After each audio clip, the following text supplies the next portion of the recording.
జీలకర్ర ఆవాలు ఉల్లిపాయలు వేస్తున్నాను. ఉల్లిపాయ బాగా ఏదైనా బ్రౌన్ కలర్ వచ్చే వరకు వేసుకోవాలి. తర్వాత 2 పచ్చిమిర్చి వేసుకోండి. కొద్దిగా అల్లం వెల్లుల్లి పేస్ట్ వేసుకోండి. కొద్దిగా టమాటా కూడా వేసుకోండి.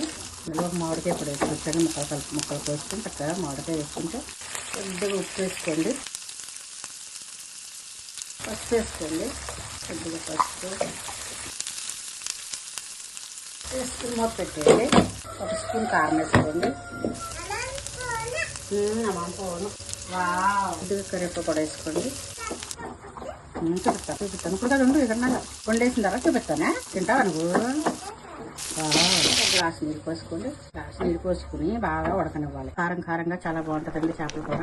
కొద్దిగా జీలకర్ర కూడా, కొద్దిగా ధనియాల కూడా, కొద్దిగా కిస్మిస్ వేసుకోవాలి. చాలా బాగుంటుందండి. పుల్లగా పులుసు వేసేసుకుని చేపలు శుభ్రంగా కడుక్కుని పెట్టుకున్నాం కదండి. చేపలని వేసేసుకోవాలి. ఆంధ్ర స్పెషల్ చేపల పులుసు ఎమ్మి రెడీ.